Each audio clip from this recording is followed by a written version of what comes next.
महर्षि दधीचि की कथा। अच्छी प्रकार वेद पढ़कर भी जो वेदों के द्वारा जानने योग्य परमात्मा को नहीं जान पाता, वह मूर्ख व्यक्ति केवल वेदों का बोझ ढोने वाले के समान है। प्राचीन काल में केवल उन्हीं लोगों को ज्ञान दिया जाता था जो सुपात्र थे, जो उसके योग्य थे तथा जिन पर यह विश्वास था कि उसका दुरुपयोग नहीं करेंगे। ऐसे लोगों को भी नहीं दिया जाता था जिनके विषय में ये समझ आ जाता था कि उनके लिए यह विद्या व्यर्थ है। वे ना तो उसे समझ पाएंगे और ना उसका कुछ उपयोग ही करेंगे। यदि हम किसी विद्या को प्राप्त करना चाहते हैं तो हमें अपने आप को सुपात्र बनाना होगा। खूब परिश्रम करके उसे पढ़ना चाहिए। उसे किस प्रकार से हम अपने व्यवहारिक जीवन में लाएं, यह सीखना चाहिए। तभी उस ज्ञान की, उस शिक्षक की जिसने वह ज्ञान हमें दिया तथा हमारे परिश्रम की जो हमने उसे प्राप्त करने के लिए लिया, सार्थकता है। इस विषय में एक बड़ी सुंदर तथा ऋग्वेद संहिता तथा शतपथ ब्राह्मण में मिलती है।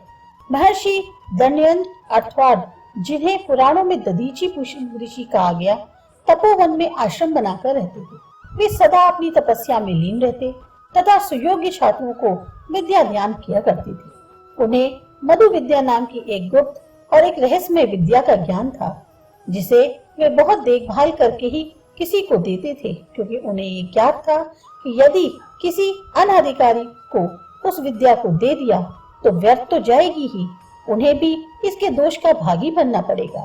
एक बार देवराज विंध्य उनके तपोवन में अतिथि बनकर पहुंच गए और महर्षि से बोले, मैं आपके यहाँ अतिथि बनकर आया हूँ, आप मेरी इच्छा को पूरी कीजिए। महर्षि ने बहुत पूछा, आप कौन हैं? लेकिन इंद्र ने कहा, पहले आप ये वचन दीजिए कि आप अपने अतिथि की इच्छा पूरी करेंगी। उस समय के रिवाज के अनुसार अतिथि की इच्छा को पूर्ण करना प्रत्येक गृहस्थ का धर्म था। महर्षि ने तब वायदा किया, अतिथि जैसा चाहेगा वैसा ही होगा।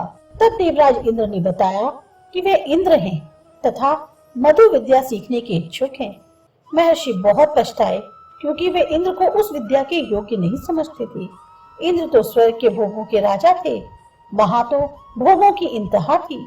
राजा इंद्र हर समय या तो अप्सराओं के नाच गान में व्यस्त रहते थे या फिर इस चिंता में लगे रहते थे कि कोई तपस्वी इतनी अधिक तपस्या ना कर ले कि उनका सिंहासन ही छीन ले। वे अप्सराओं को भेजकर उनकी तपस्या भंग कर देते थे, जैसा कि उन्होंने मेनका नाम की अप्सरा को भेजकर विश्वामित्र की तपस्या भंग कर दी थी। यह साधु पुरुषों के काम थोड़ी ही है। वे युद्ध प्रिय भी थे, प्रायः अपने वज्र का उपयोग कर अपने शत्रुओं का सिर फोड़ने में काम करते थे। लेकिन अब क्या हो सकता था? उन्होंने अपने वचन को रखने के लिए इंद्र को मधु विद्या सिखा दी, लेकिन उनके छल पूर्वक वायदा करा लेने से क्षुब्ध होकर क्रोध में यह भी कह डाला, जिसके हृदय में भिन्न भिन्न प्रकार की इच्छाएं भरी पड़ी हैं, जिसका मन स्वादिष्ट भोजन, सुंदर वस्त्र तथा मनोरंजन के साधन को पाने की लालसा में खोया हुआ है, वह श्रेष्ठतम विद्या को पाने के पश्चात भी कुछ नहीं कर सकता। ऐसा व्यक्ति चाहे स्वर्ग का राजा देवराज इंद्र हो या संसार का एक निष्कृष्ट कुत्ता, दोनों में कोई अंतर नहीं है। इसलिए भोगों के रास्तों को छोड़कर कल्याण के रास्तों को अपनाइए, सन्मार्ग पर चलिए, अच्छे गुणों को अपनाइए, दूसरों के हित में अपने जीवन को लगा दीजिए। देवराज को यह सुनकर कि महर्षि ने उनकी तुलना एक कुत्ते से की है, बड़ा क्रोध आया, लेकिन यह सोचकर कि उन्होंने उन्हें मधु विद्या भी सिखाई है तथा इस अर्थ में वे उनके गुरु हैं, अपने क्रोध को पी गए और बोले, अब यदि आपने इस विद्या को किसी और को सिखाया तो आपका सिर धड़ से अलग हो जाएगा। महर्षि ने चुपचाप इस शाप को सुन लिया और इंद्र के जाने के पश्चात अपनी नियमित जीवन प्रणाली में लग गए। उनके मन पर इसका कोई प्रभाव नहीं पड़ा, उनका मन स्थिर एवं शांत रहा। कुछ दिनों पश्चात वैदिक काल के प्रसिद्ध वैद्य अश्विनी कुमार, जो दो जुड़वा भाई थे, उनके पास आए और कहने लगे, हमारा सारा जीवन परोपकार के लिए है। हमने न जाने कितने पीड़ित व्यक्तियों को कष्टों को दूर किया है। हमारे इलाज से पंगु व्यक्ति चलने लगे हैं, अंधों को दिखाई देने लगा है तथा अनेक दुर्बल तथा रोगी व्यक्ति को सबल तथा निरोगी किया है। इसके सिवाय दूसरों के कष्टों को दूर करने की और कोई इच्छा नहीं है।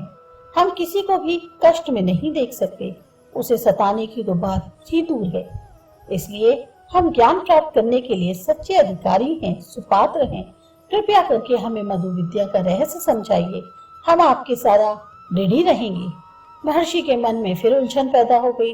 उन्होंने सोचा कि यदि वे अधिकारी व्यक्ति को ज्ञान प्रदान नहीं करते तो यह नैतिक अपराध है, और यदि उपदेश देते हैं तो उनका सिर धड़ से अलग हो जाएगा।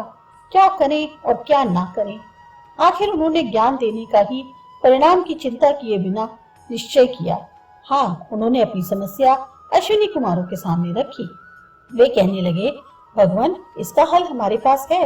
हम संजीवनी विद्या जानते हैं, जिससे मरे हुए व्यक्ति को भी जीवित कर सकते हैं। हम आपका सिर अलग करके सुरक्षित रख देंगे तथा एक घोड़े का सिर आपके लगा देंगे। आप उस घोड़े के सिर से हमें मधु विद्या का उपदेश दीजिए।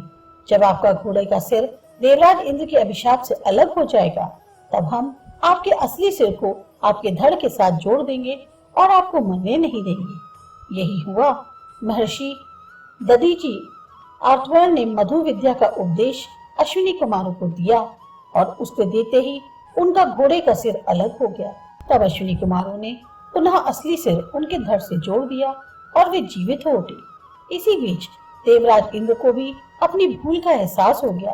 वे बहुत पछताए कि जिस महान व्यक्ति ने मुझे ऐसा ऊंचा ज्ञान दिया, उसी को मैंने शाप दे दिया।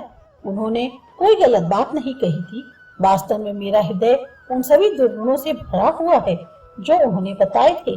वे शीघ्र महर्षि के पास उपस्थित हुए और उनसे अपने अपराध की क्षमा मांगने लगे। महर्षि ने उत्तर दिया कि उनके हृदय में देवेंद्र के प्रति कोई क्रोध नहीं है। उन्होंने तो उनके आग्रह तथा अपने वचन देने के अनुसार उन्हें मधु विद्या सिखाई थी। देवराज ने जो कुछ भी कहा अथवा किया, वे उसे भूल चुके हैं। उन्होंने आगे कहा, आपके हृदय में अभिमान है, इसलिए आप ज्ञान प्राप्त करके भी उससे लाभ नहीं उठा सकते। ज्ञानवान व्यक्ति के लिए विनम्र होना आवश्यक है। मैंने आपकी परीक्षा लेने के लिए ही कड़वी बातें कही थी और आप उसमें असफल रहे। अब आपने भूल का पश्चाताप कर लिया है, इसलिए आप अपराधी नहीं हैं। मेरे घोड़े का सिर एक जलाशय में छिपा हुआ है। यदि आप उससे कोई कार्य सिद्ध होता है तो उसे निकालकर प्रयोग में लाएं। कहते हैं कि देवराज इंद्र ने उस सिर को निकालकर उससे और अधिक ज्ञान प्राप्त किया, जिससे वे विभिन्न प्रकार के अस्त्र शस्त्र तैयार कर सके और देवताओं के शत्रुओं को पराजित कर सके। इस प्रकार ये कथा विशेष रूप से इस पर प्रकाश डालती है कि ज्ञान की प्रशंसा महत्व इसी में है कि वह किसी योग्य एवं अधिकारी व्यक्ति को ही दी जाए। अयोग्य व्यक्ति के लिए तो वह बेकार है तथा वह उसका दुरुपयोग ही करेगा। प्राचीन ऋषि महर्षि तथा विद्वान व्यक्ति ये अच्छे से समझते थे कि उनका ज्ञान, उनकी नई खोज, नए विचार उनके साथ ही नष्ट हो जाएं, बजाय इसके कि वे दुष्ट व्यक्तियों के हाथों में पड़े। इसीलिए तो कहते हैं कि यदि उस तरह किसी बंदर के हाथ में पड़ गया तो वह अपनी नाक भी काट लेगा और दूसरों को भी काट देगा।